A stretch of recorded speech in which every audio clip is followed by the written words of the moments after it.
Tai labai džiaugiuosi, kad jūs prisijungėte prie mūsų Silence Hides Violence, smurtas, tyla slepia smurtą pagrindinio finalinio renginio.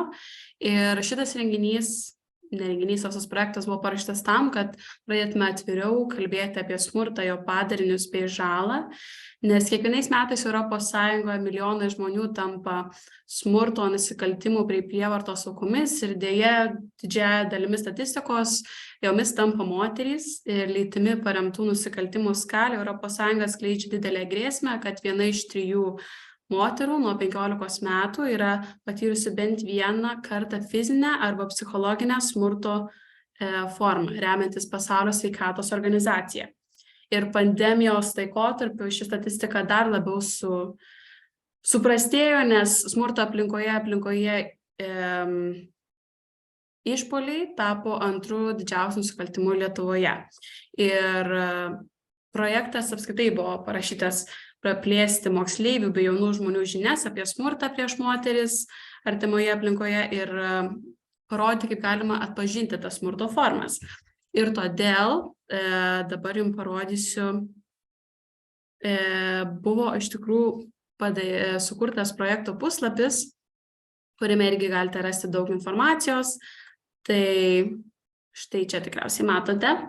Tai jame irgi galite rasti mokomąją platformą, kurioje yra skirtingos knygos bei filmai, kuriuose galite sužinoti dar daugiau informacijos apie smurtą. Taip pat, šiek tiek pastriko, turime sukūrę podcastus, kurių šiuo metu jūs nematote. Štai čia su Vilniaus Krizių Centru, taip pat turime su policijos pareigūnu ir visai neužilgo įkelsime dar vieną naują podcastą su lygių galimybių centru. Tai iš viso turėjome iš tikrųjų nemažai partnerių. Tai turėjom Vilniaus Miesto Krizių Centrą, Vilniaus apskrities vyriausiojo policijos komisariatą, lygių galimybių kontrolieriaus tarnybą, Aktyvaus Jaunimo asociaciją bei lygių galimybių plėtros centrą. Tai visi šie podcastai bus mūsų Aktyvaus Jaunimo platformoje ir labai kviečiame juos pažiūrėti. Ir kartu labai džiaugiamės, kad šiandien prie mūsų renginio prisijungė Vilniaus Miesto Krizių Centras, kuris jums šiandien pristatys kokie yra su smurtu susiję mitai ir kaip iš tikrųjų dažnai visuomenėje tai priima kaip stereotipus ir mitus, nors gal tai ne visada ir būna tie mitai. Tai perduodu dabar žodį jums, labai dėkoju, kad prisijungėte prie mūsų renginio. Sveiki, laba diena. Tai aš esu Aurima Bernatonytė, Vilniaus Miesto Krizių Centro socialinė darbuotoja. Aš Kristina Kuckevičienė, taip pat šio centro socialinė darbuotoja. Mūsų vaizdas dingo, ne? Ir garsas.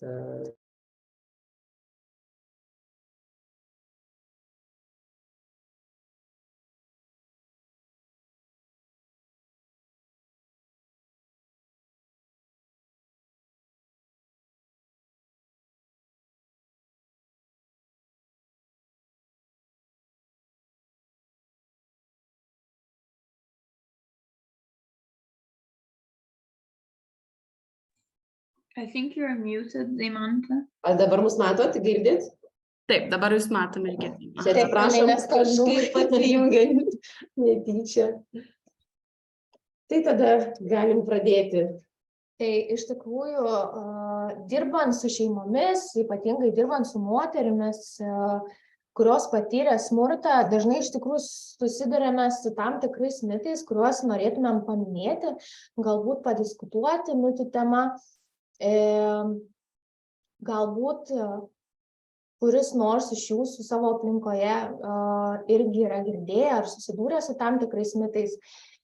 Tai pats galbūt dažniausias mitas, su kuriuo mes susidurime savo darbo aplinkoje, tai jog nukentėjusioji arba asmuo, kuris patyrė fizinį, psichologinį, emocinį arba kitokios formos smurtą, pats išprovokavo smurtautoją ir to pasekoje nukentėjo. Tai nežinau, norėtųsi gal iš ko nors refleksijos, ar yra susidūrę, ar yra girdėję atsiliepimą iš visuomenės, galbūt kas liečia tokią situaciją. Ar yra kas nors girdėjęs būtent tą mitą, kad pati auka yra kalta dėl smurto, kad jinai pati išprovokavo, kad vos ne, kad ir teisingai ir buvo, kad pati kalta ir pati gavo. Taip, aš bent jau esu girdėjęs tikrai. Tai tikrai norėtumėm paneigti, kad tai yra tikriausias mitas, nes kad ir kokie būtų santykiai, kad ir kokių būtų problemų, tai niekas neturi teisės santykių aiškinti smurtu ir niekas niekam nedavė teisės kelti prieš kitą rankos ir nedaug dievė, kad ten dar toj rankoj kažkas tai būtų.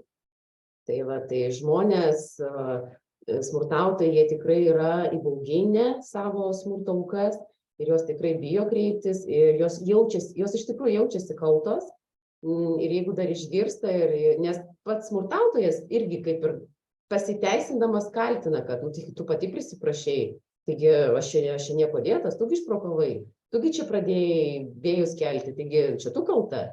Ir smurto auka, jinai kuo toliau, tuo labiau pradeda tuo tikėti ir priimti kaltę savo.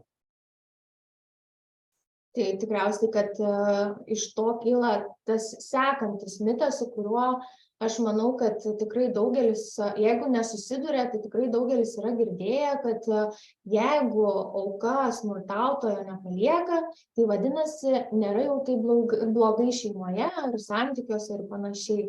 Tai tikrai yra, galime tą mitą paneigti, dažniausiai priežastys būna visiškai kitokios. Tai viena iš priežasčių gali būti finansinis saugumas ar ne, dėl to, kad dažniausiai jei tai yra moteris ir jeigu yra šeimoje vaikų, tai moteris dažnai bijo išeiti dėl to, kad negalės užtikrinti finansinės padėties, neturės kur išeiti fiziškai, negalės išlaikyti šeimos. Taip pat dažnai būna baimės, jog ją galbūt persekios, kontroliuos, nes tikrai esame susidūrę su tokiais atvejais, kad netgi išėjus, norint nutraukti santykius, smurtautojas vykdo kitokio pobūdžio, gal sakyčiau, psichologinį tokį smurtą. Jisai persekioja, jisai atakuoja telefoniniais skambučiais, nežinau, e-mailais, jis ateina į įstaigą, to pasekoje reikia kviesti policiją ir panašiai. Tai labai dažnai smurto aukos nes smurtas vyksta ne vieną dieną, ne vieną savaitę, ne vieną mėnesį. Per tą laiką tikrai smurtautojas tikslingai atskiria ją nuo draugų, nuo pažįstamų, uždaro tokį kaip ir savo mažą šeimos ratelį, padaro ją priklausomą finansiškai nuo savęs. Ir tada automatiškai moteris ir neturi kur išeiti. Jis dažniausiai bijo ne tik dėl savęs tai mažiausiai galbūt ir dėl savo sveikatos, bet bijo dėl vaikų. Ir neretas atvejis mes susiduriam čia, kai jau tikrai nebeiškenčia, kai jau ateina jau ten sužalota tiek psichologiškai, tiek fiziškai. Ir moteris tiesiog jau pabėga ir jis sako, aš neturiu kur eiti, aš neturiu pinigų, aš neturiu finansų. Jinai mažai kas žino, jinai kažkaip yra ta tokia uždara, užskleista ir nuo visko atribota, kad nežino elementariai įstatymų, kurie jie gina, nežino galimybių, kuriom gali pasinaudoti. Ir tikrai tada jau čia prisideda mūsų darbas ir mes jau kiek galim, tiek įdedam, pirmiausia psichologiškai sustiprinam, po to jau padedam visais kitais įmanomais būdais ir atsistojam kojų moteris ir sako, kodėl aš nežinojau anksčiau, aš tikrai būčiau išėjusi, tikrai būtų viskas kitaip. Tai tas mitas tikrai yra paneigtas, čia yra tikriausias mitas, nes tai yra baimė dėl sveikatos, dėl gyvybės ir dėl savo vaikų sveikatos. Ir dar tikriausiai dėl žmonių, kurie yra aplinkoje, kad ką jie pagalvos ar ne, ką pagalvos artimieji, jeigu aš nusprendžiau išsiskirti, nusprendžiau palikti šeimą, nepalikti, tiesiog atsitraukti ar ne nuo smurtautojo. Taip pat dažnu atveju yra tas vadinamas smurto ratas, kuomet tam tikru etapu santykiai būna aukštumoje, jie būna tarsi atsinaujinę, smurtautojas būna lojalus, geras, patikimas ir panašiai. O aplinkiniai tą mato, kad jis labai tobulas, geras ir nemato, kas vyksta viduje šeimoje. Ir nepatikė tada, kad po tu čia išeini, kas yra, taigi viskas yra okei. Ir po to seka vėl tas pats etapas, kada vėl susiduria su tam tikros formos smurtu. Ir tas ratas sukasi ir iš tikrųjų iš šono mums atrodo, kad jeigu kitas žmogus daro tai, dėl ko tau skauda, aš negalėčiau taip gyventi, aš negalėčiau su to būti. Bet būnant tame santykyje, aš manau, kad tikrai nėra lengva išeiti, nėra lengva priimti sprendimą dėl daugelio priežasčių ir ypatingai vaikų. Nes dar vienas niuansas, kad o kaip vaikai augs be tėvo, tarkim, ar ne? Nu, ta prasme, kad augs vaikai skyriumi, jeigu tėvai bus skyriumi. Tai irgi prasideda tas globėjiškas toksai elgesys, kad aš pasiliksiu dėl vaikų santykyje, aš kaip nors ištversiu, iškęsiu ir panašiai. Tai vat, į tą tikrai labai daug kas susideda būtent į šitą mitą. Ir iš to išplaukia dar vienas mitas, kuris susijęs su vaikais, nes daugelis galvoja ir yra įsitikinę, kad smurtas artimoje aplinkoje nedaro vaikams jokios įtakos ir jie dažniausiai šito net nemato. Tai tikrai dirbdami šį darbą mes matome šeimas, netgi ta pati moteris, kurie atvyksta dėl smurto prieš ją, kuri sako, kad prieš vaikus nebuvo smurtaujama, ne, jokiais būdais, jis tėtis yra tobulas, nuostabus ir jis myli ten tuos vaikus. Ir eigoje mes pamatome, kokie sužaloti psichologiškai yra vaikai, kaip jie bijo, kaip jie pergyvena, kokie jie yra išgąsdinti, kaip jie dreba dėl kiekvieno tėčio skambučio, dėl kiekvieno mamos išėjimo ir negrįžimo, pavėlavimo keliom minutėm. Nes jie baiminasi tada, taip galbūt prieš juos nesmurtaujama, bet jie baiminasi dėl mamos, jie baiminasi dėl, jie suvokia visai kitaip, ne? Jie priima tai savo akimis ir savo pasaulėžiūrą. Tai mažų mažiausiai tikrai yra mitas ir nereikėtų taip galvoti, o vaikai mato smurtą, jie jį jaučia ir jie jaučia mamos nuotaikas, jaučia smurtautojo galią prieš mamą, jeigu mes apie moterį kalbam. Tai vaikams tikrai yra labai labai skaudu ir tai turi labai didelių pasekmių ateityje, tampant suaugusiu, mokykloje, elgesys visai kitoks tampa vaikų. Nu, žodžiu, visa tai tikrai labai labai įtakoja kiekvieną vaiką, kuris yra smurto liudininkas, jeigu net prieš jį tiesiogiai nesmurtaujama. Dar irgi papildysiu, kas dažniausiai būna netgi sakoma iš aukos pozicijos, ar ne, kad vaikai smurto nemato, nors fiziškai moteris įvardyja, kad gyvena vieno kambario bute, tai tarsi dangsto smurtautoją, arba vaikai buvo tuomet kitame kambaryje, bet iš tikrųjų, jeigu vyksta konfliktas, ar tai būtų žodinis, ar tai būtų fizinis kažkokie prisilietimai, tai aš manau, ir ne tik manau, bet žinau, kad neįmanoma to negirdėti, neįmanoma tą kažkaip paneigti ir ignoruoti. Tai tikrai dažnu atveju, kaip ir kolegė sakė, vaikai būna įtraukti, jeigu netiesiogiai į konfliktą, tai būna dažnu atveju jie liudininkai. Ir tą labai stipriai išgyvena. Ir mes džiaugiamės dėl to, kad ir įstatymai tikrai gina vaikus. Ir vienas iš rizikos veiksnių, dėl kurių pakliūna šeima ir pas mus į krizių centrą, tai yra, jeigu smurto auka nėra vaikas, o yra suaugę asmenys, ir jeigu vaikas yra matęs smurto namuose, tai yra irgi rizikos veiksnys ir vaikas yra apsaugomas nuo tokių dalykų ir paimamas su mama iš namų ir atvežamas čia, kad būtų užtikrintos saugios sąlygos, tam, kad užkirsti kelią vaiko psichologiniai būsenai ateityje. Dar vienas gajus mitas dėl pačio tikriausiai smurtautojo, jog Jeigu jisai ilgainiui atgailauja, žada pasikeisti ir kad daugiau nebesmurtaus, kad bus geras, patikimas vyras, tai dažniausiai smurto atvejai kartojasi. Tai pažadai lieka pažadais, bet net jeigu ir mes tikrai daugelį kartų bandome įtikinti smurto aukas, kad jeigu vieną kartą jau esate susidūrę su smurto atveju, tikrai didelė tikimybė, jog smurto atvejai kartosis ir dažniausiai vėl liečiant tą smurto ratą, tai dažniausiai tie įvykiai būna stipresni, ta prasme, jeigu tai fizinis smurtas, tai pasikartojantis atvejai būna su daugiau sužeidimų. Jeigu psichologinis smurtas, tai lygiai taip pat intensyviau, galbūt yra dar kažkokie dalykai yra apribojami, dar baisiau su auka elgiamas ir panašiai. Tai iš tikrųjų yra toksai tiesiog yra tokia sąsaja, kad jeigu vieną kartą tas smurtas pasireiškia šeimoje, tai praktiškai visais atvejais smurtas kartojasi. Ir jeigu nėra daromi tam tikri žingsniai iš smurtautojo pusės, ar ne, nes iš tikrųjų smurtinį elgesį jį galima valdyti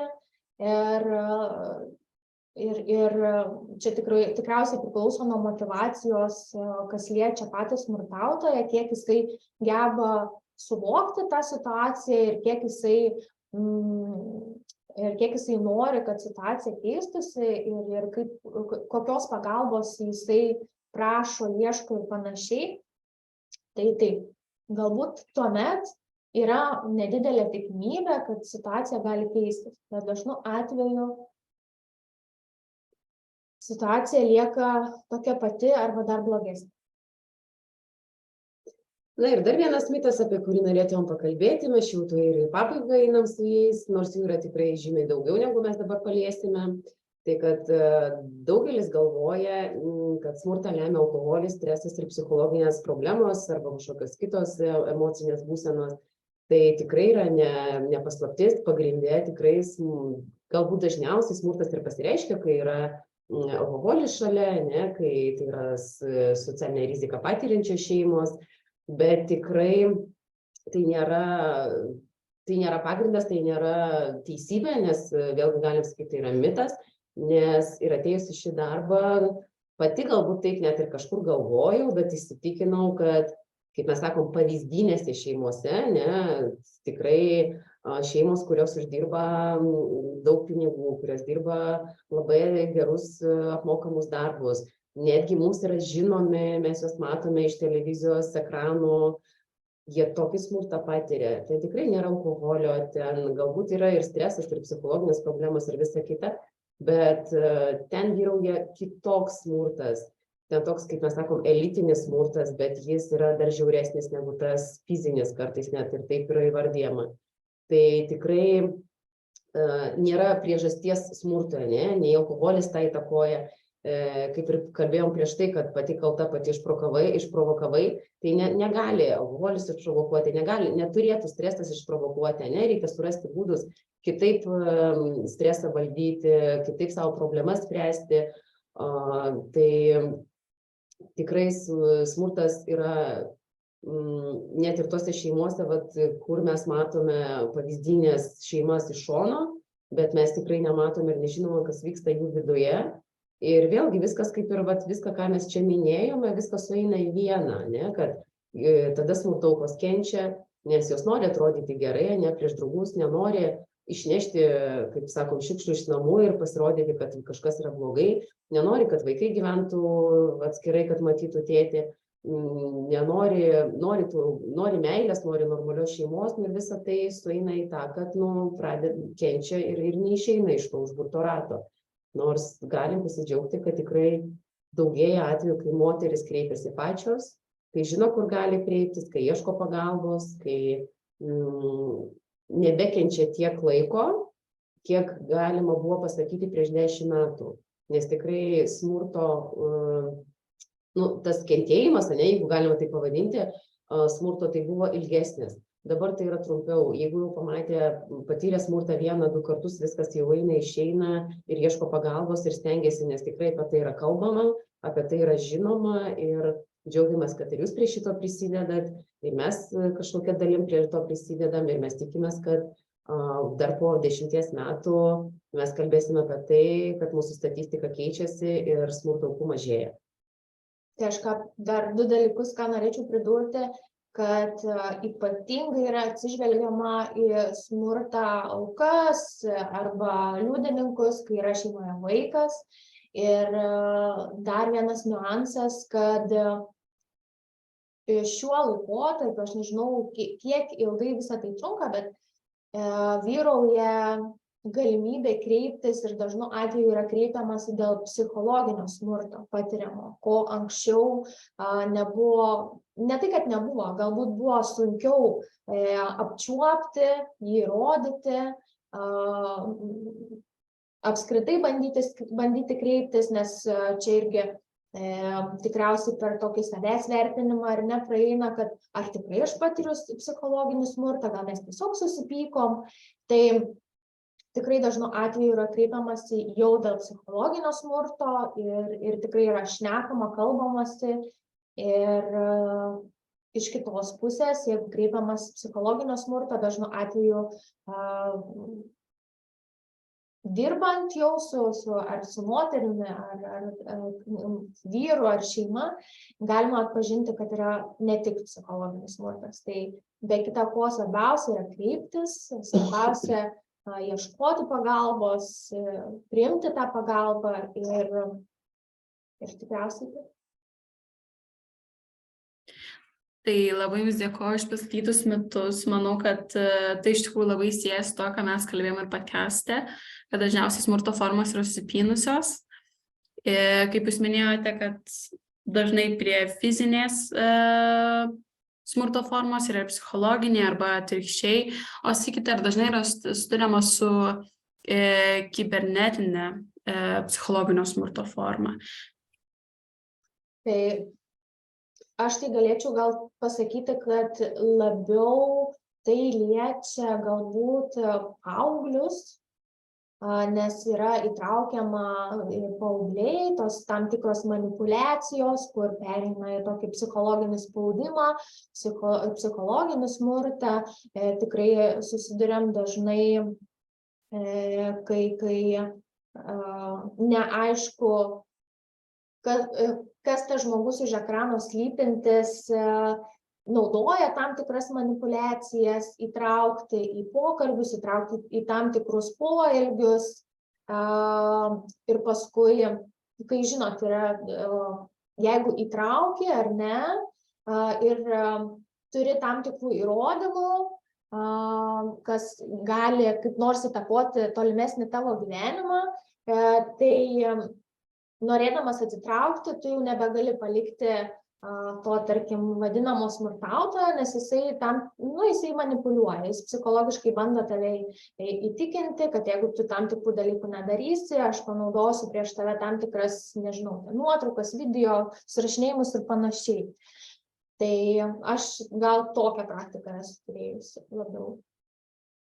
Aš per 10 darbo metų tai galiu prisiminti tik vieną atvejį, kai tikrai buvo kibernetinis smurtas ir kai ten jau atakavo visaip ir iš visur, bet tikrai padėjo policija, nes kreipėmės su visais įrodymais į policijos pareigūnus ir labai greitai smurtautojas buvo patrauktas atsakomybėn. Tai vienintelis atvejis, kur buvo tikrai jau ten stiprus, taip pavadinkim, ir tikrai jau kreipėmės ir mums padėjo. Ir netgi kartais tos atakos jos apsiverčia prieš smurtautoją, nes irgi visai čia neseniai šiais metais buvo, kad smurtautojas paviešino video su jų lytiniu aktu. Tai tiesiog tai apsivertė prieš jį, nes jis buvo patrauktas baudžiamojon atsakomybėn ir jis tikrai buvo labai greitai pastatytas į vietą ir visa byla tikrai buvo ne jo naudai ir moteris netgi po to net ir džiaugiasi, kad šitas video padėjo jai su juo greičiau išsiskirti ir pasiimti vaiką.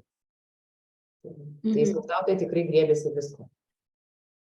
Taip, nes mes irgi, kaip kalbėjome podcast'e su policijos bendruomenės pareigūnu, tai iš tikrųjų gal tą psichologinį smurtą yra kiek sunkiau įrodyti, bet jis tikrai, jeigu norima, irgi gali būti įrodomas tiek žinutėmis, tiek kažkokiais surašinėjimais, tai tikrai policija nori padėti, kai tokie išpuoliai atsitinka.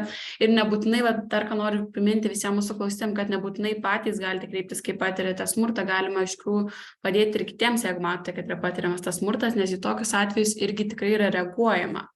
Ir dar apibendrinant jūsų visus paminėtus mitus, kurie tikrai buvo teisingi ir manau labai įdomus išgirsti, kaip manote, ar visa iš tikrųjų visuomenė prisideda prie tų stereotipų išlaikymo, nes pataisykite, jeigu žinau neteisinga statistika, bet kiek žinau, tai 8 iš 10 visuomenės narių mano, kad moteris pati išprovokuoja smurtą ir pati to nusipelnė, ir reiškia, kad šie visi dideli stereotipai tik dar yra pastiprinami, nes kol visuomenė netiki moterimis, ar apskritai žmonėm, kurie patiria smurtą, o yra iš tikrųjų labai sunku kalbėti apie tą visą smurto viešinimą, nes jeigu yra netikima auka, tai ar kaip manote, ar tai yra susijęs su jūsų pasakytais stereotipais? Aš tai tikrai galiu patvirtinti, kad visuomenė tikrai dar laikosi tam tikrų įsitikinimų ir nežinau, kiek reiks laiko tiem įsitikinimam paneigti, lygiai taip pat kaip mes mitus stengiamės neigti ir stengtis padėti, tai taip visuomenę kažkaip išgydyti, nes matomai, kad tai susiformavę yra iš daug anksčiau, o tai pakeisti tikrai neužtenka mažo laiko periodo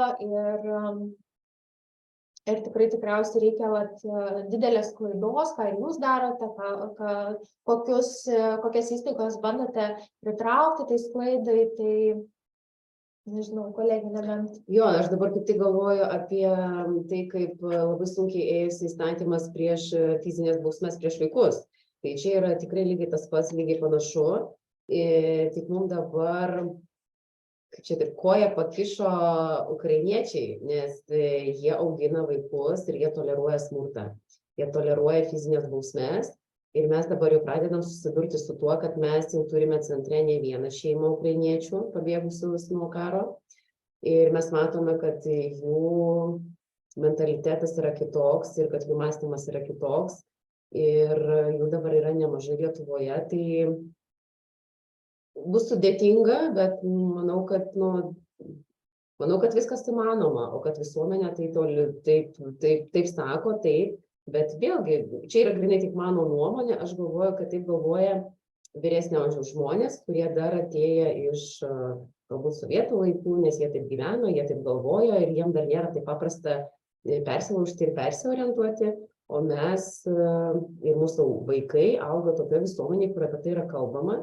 Ir kaip kalbėjau prieš tai, kad aš tikiuosi, kad po 10 metų jau mūsų vaikai, mūsų pamainos, jos kalbės kitaip ir smurto bus kuo mažiau. Tai...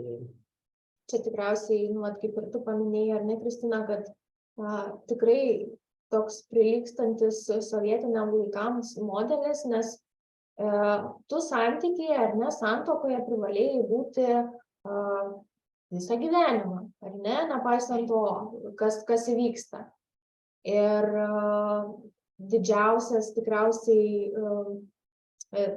iššūkis būna priimti sprendimą vyresnio amžiaus žmonėm, ar ne, jeigu ten kuris nors iš jų aplinkos, jaunesnis, ar ten, nežinau, viešas asmuo skiriasi, tai tikrai iš vyresnio amžiaus žmonių dažniausiai plūsta replikos, komentarai ir taip toliau, jeigu yra, tarkim, skyrybos ir ypatingai niekas nežiūri, ar ne, ar ten yra smurtas ar nėra smurto, bet visą laiką akcentuoja patį faktą. Tai aš manau, kad tai tikrai labai susiję. Ir kad jaunimas kažkokiais būdais tikrai tuos mitus neigs ir apie tai net negalvos ir nekalbės, nes aš manau, tai, ką mes darome dabar, tai, ką darote jūs, ir tai, ką darome mes visi kartu, tai tikrai prisideda prie to, kad ateityje to nebūtų. Aš irgi, žinokit, jums visiškai pritarčiau, kad kartais galbūt skirtingos kultūros irgi atneša tam tikrą iššūkį, galbūt taip negalima apibendrinti, kad visus ukrainiečių šeimos tai priima, nes galbūt yra Lietuvoje įvairių šeimų, tačiau tikrai tai yra dar kitoks iššūkis, kai visas pasaulis globalizuojasi ir mes persikeliame gyventi ir pas mus atvyksta gyventi užsieniečių šeimos, tai tikrai susidurime ir dar susidursime su skirtingais iššūkiais, bet tiesa, manau, kad žinokit, jaunimas keičiasi ir vat, kiek irgi jau į mokyklas, į dirbtuves, tai irgi galvoja labai daug skirtingų idėjų, kaip būtų, pavyzdžiui, galima plėsti ir tokį mitą, kad vaikai nepatiria psichologinių problemų ir tada patiria tam tikrą spaudimą iš tėvų, tai irgi kurie, kad kaip būtų galima organizuoti popamokinius būrelius ir apie tai daugiau kalbėti. Ir iš tikrųjų matosi, kad yra gan motyvuoti moksleiviai iš tomis temomis kalbėti, kas yra iš tikrųjų pakankamai smagu.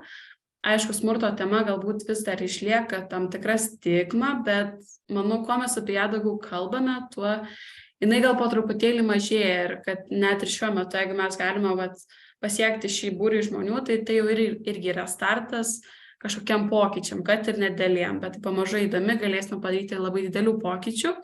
Taip kad labai labai dėkojom šiandien prisijungus ir už jūsų visus pateiktus mitus. Ir dabar, kaip kalbėjau, persikelsime į anglišką šio renginio dalies formą. Ir right now we have the Polina Lynova, who's working with domestic violence projects in active youth, and she's going to present today the Istanbul Convention myths. Hello, Polina. Hi everyone. Hi Diamante. So I'm going to share my screen with you because I have some visuals to share with you today. All right. Okay, let me know if you could see my screen. Yes, we can. Perfect. All right, very good. Well then, hello everyone, and thank you so much for actually coming to this online event and also for expressing interest in the issue of domestic violence, as it is a very, very serious problem. It's very real, it's very tangible, and I'm very happy that we're able to discuss it here today. I want to give you just a brief overview of what I'm going to be talking about today. So I will talk about the legal framework used by the Council of Europe to prevent and tackle violence against women, which includes domestic violence, of course, and which is what we call the Istanbul Convention. And I'm sure this is something that you have heard of before. And after that, I will talk about the myths around the Istanbul Convention and the current backlash around the treaty overall. And we will, of course, try to debunk those myths. After that, I want to introduce you the document called WAVE's Country Report. This is a document that I helped writing as well, because it was published by the organization I used to work for. And at the end, we will look at whether the Baltic states actually meet the Istanbul Convention standards or whether they don't meet them, and why is it important to talk about in general. So this is a brief overview. And yeah, I want to at first introduce myself a little bit, give you a background as of why I am talking to you about this issue right now. So I've actually graduated from a Lithuanian university, majoring in international relations and development. And now in 2022, I came back to Lietuva to work for a wonderful for-purpose organization, Active Youth, as a project manager.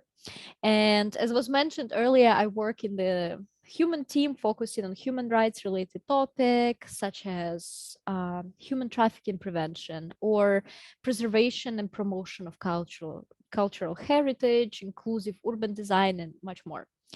So Lithuania definitely has a special place in my heart, and I am extremely happy to share my research and knowledge on the matters of domestic violence in the Baltic states. Previously, so before working at Active Youth, I used to work as an intern at Women Against Violence Europe, or WAVE. This is the biggest network of feminist NGOs that specialize in tackling violence against women and girls in Europe. While overviewing the state of specialist support services in the Baltic states, we are going to refer to the document called WAVE Country Report, and I will discuss it in greater detail a bit later. And as I've mentioned, I worked on writing it as well. So this is just a little bit about me so that you know my background. But also I want to mention I'm not here on behalf of WAVE. I'm here on behalf of just being a young activist or a young specialist. So some of my personal opinions on the topic might not correspond with the official position of WAVE. But now that you have an idea of what we're going to talk about, I want to get right to the topic of Istanbul Convention, as you can see here on the screen. So what is it? Most importantly, what is it not? And why should we care about it at all? So I don't want to give you a history of the entire treaty or go through the entire document in detail. Instead, I will just share with you the important details of the convention that I think we would need to know, that I think we would need to focus on throughout this speech. So the Istanbul Convention is today the strongest and broadest international treaty that is aimed at tackling gender-based violence and also aims at zero tolerance for such type of violence. So the convention has been ratified by 37 countries. It has not been it has not been ratified by 9 countries, and it was denounced by 1 country. Bonus points if you know what country denounced the Istanbul Convention, which was Turkey. It happened rather recently. So the Istanbul Convention has 4 P's approach: prevention, protection, prosecution, and policies. These are the main pillars of the treaty. But for today, I want us to focus on protection. The Istanbul Convention is a very important document when it comes down to setting specific standards for the provision of women's specialist support services in Europe.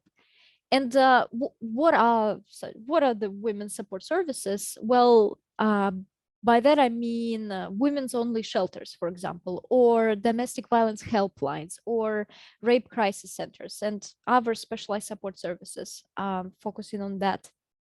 So these are the services that are particularly involved in the matters of tackling violence against women and domestic violence in particular.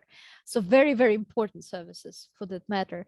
And despite the Istanbul Convention not being signed or ratified in all European countries, it is still a very valuable document. It still sets a crucial standard for service provision, which all countries should follow.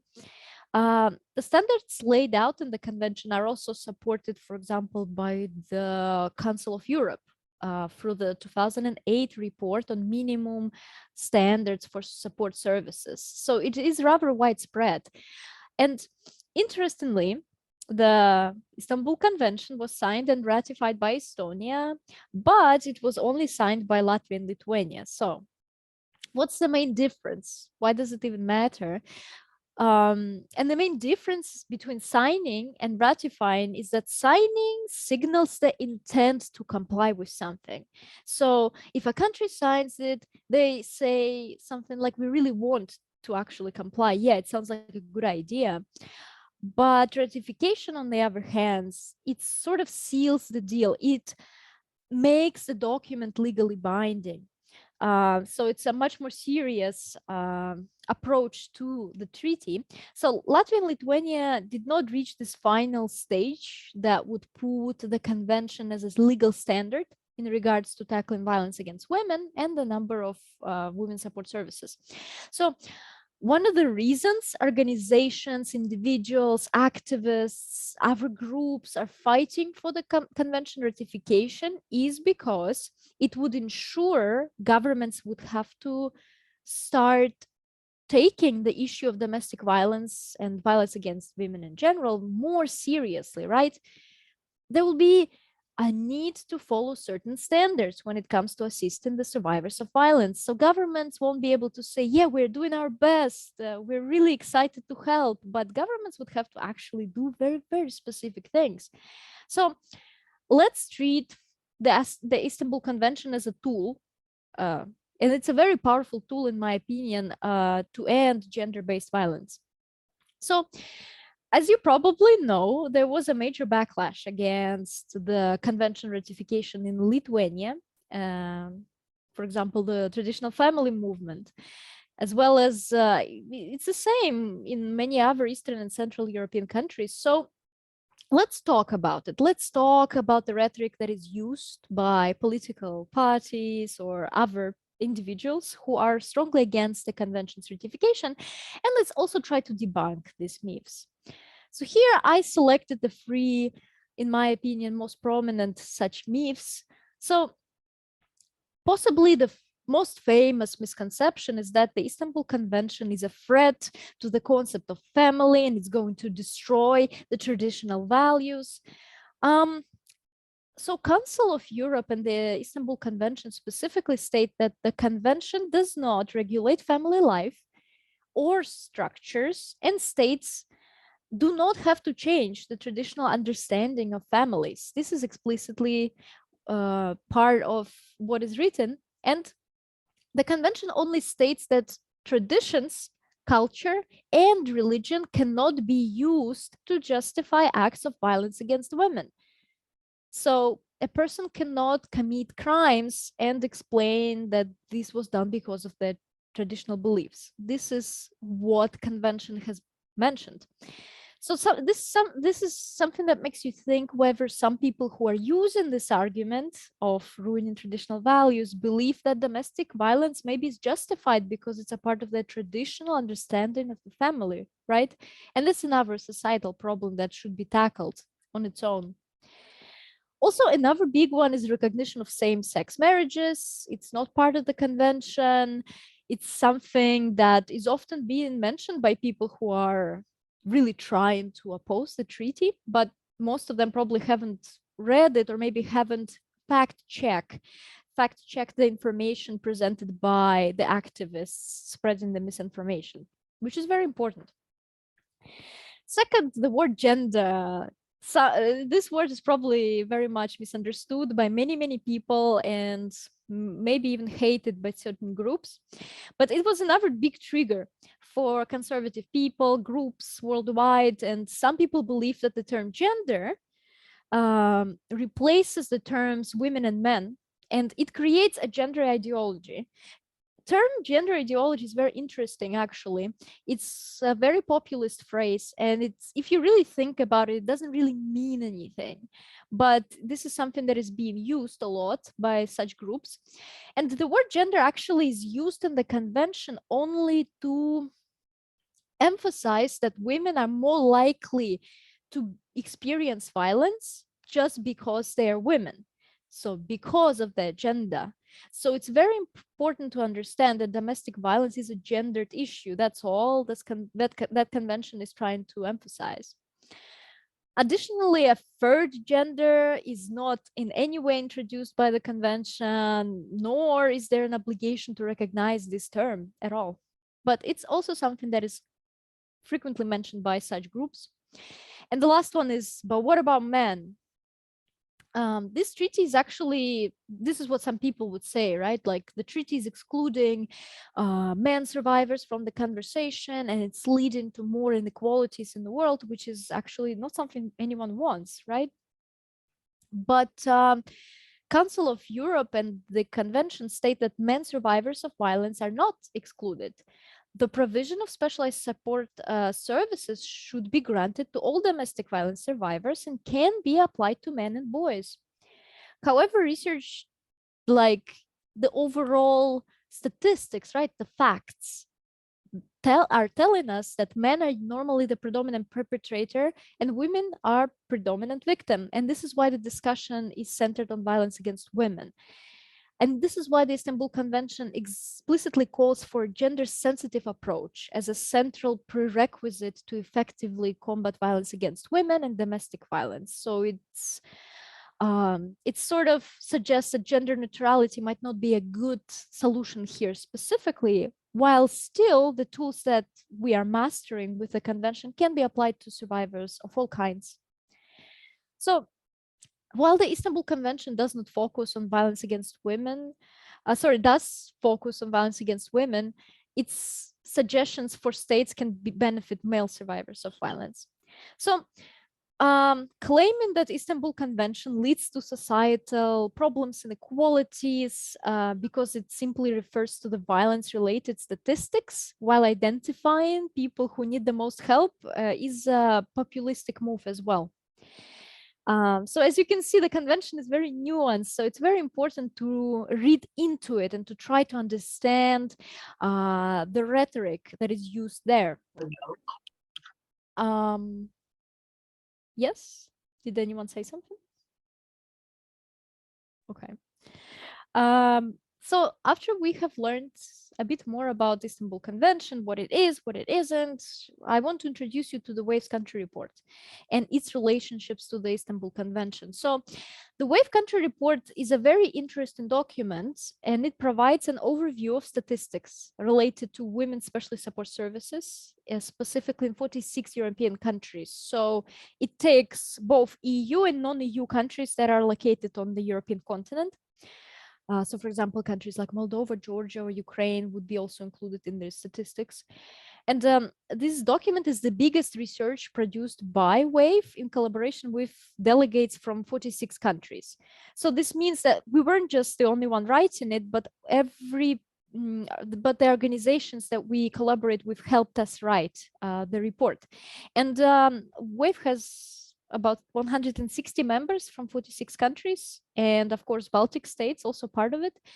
So WAVE works here, the organization basically that WAVE works with in the Baltic states that helped writing the report, so they're very expert. And in Lithuania, WAVE works with Vilniaus Women's House, so it's actually one of the organization's oldest members, like founding members, we could say. So all of these organizations helped write in the report.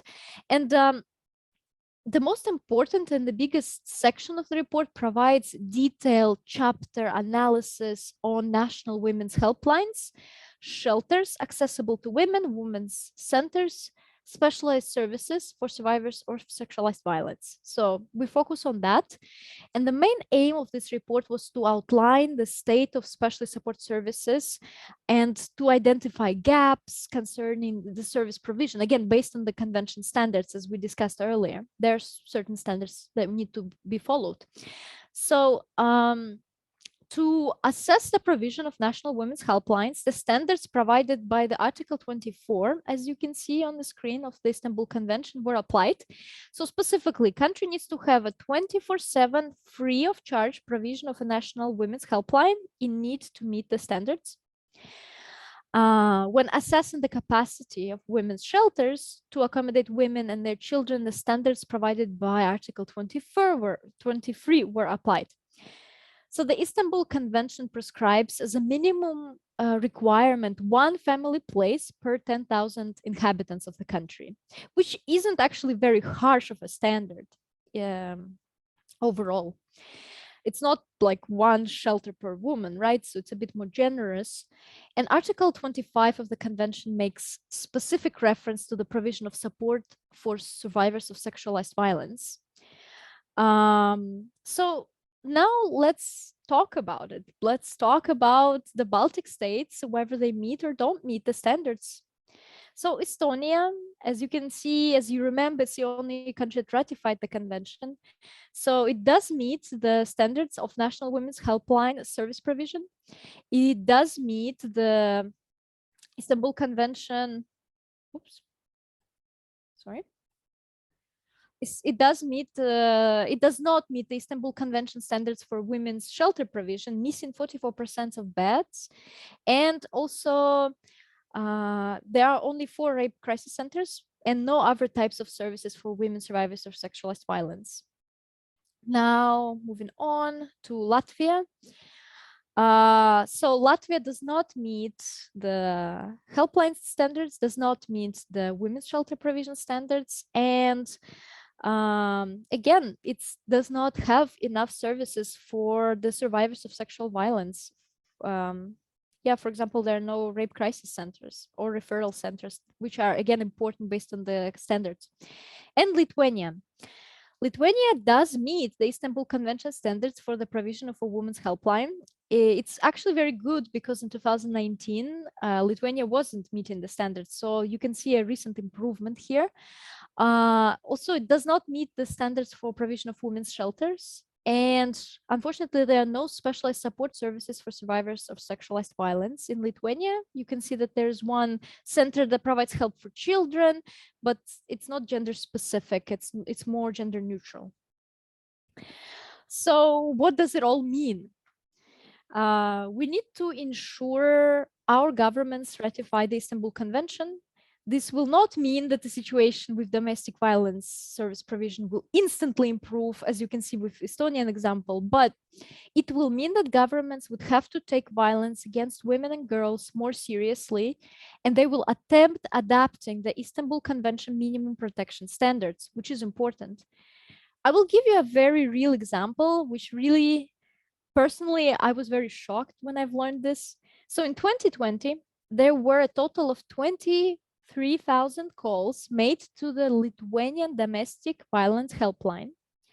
And the most common form of violence reported was physical violence. Just for comparison, Italy, with the population of 60 million people, which is 20 times more of that in Lithuania, has received only 7,000 calls more. You can see that the issue is very, very real and it's very, very serious. So I want to say, safe Lithuanian women, ratify the Istanbul Convention. Thank you so much for your attention. So thank you so much, Polina. It was very, very interesting to hear. And I think it's definitely true that we cannot say that violence is just about a gender, you know, because at least in Lithuania, out of 100%, 80% who experience violence is women, then 10% are men and 10% is children. So of course, everyone experiences domestic violence, but the majority is around the woman. That is for sure, that's like a fact. So I think it was very interesting actually to hear from the myth part and to actually recognize the differences in the Baltic states. And what we are missing in Lithuania. I think that's also important to acknowledge. And what do you think, like, which of three myths would be the hardest to overcome for the general public that you mentioned? The ideology, what about men, and the third one? So what do you think is like the hardest one for the public? Very good question. I think, particularly in Lithuania, it would be the traditional family one, just because there's a movement even who adopted this wonderful slogan and decided to call themselves this. So I feel like it's such a catchy, it's such an, I feel like, understandable myth, such an understandable talking point that can be used by people who oppose the ratification of the convention, because we like the traditional family, right? We've been growing, we've been raised by the same type of family throughout our entire life. We don't know any better. We don't want to be adopting something new, because adopting something new is scary. What if it's worse? What if it's weird? What if it's something that won't work for us? So it's something that is very recognizable. At this point, it has a brand, unfortunately. So I feel like getting rid of that particular stereotype will be the hardest. And I feel like just, again, reiterating the fact that in reality, convention has nothing to do with breaking the conventional traditional family values. It does not introduce even same-sex marriage. It does not discuss third gender. It does not discuss all of these topics at all. It was just sort of taken out of context, the words and phrases that are used. I feel like just talking about it with people who maybe in your surroundings are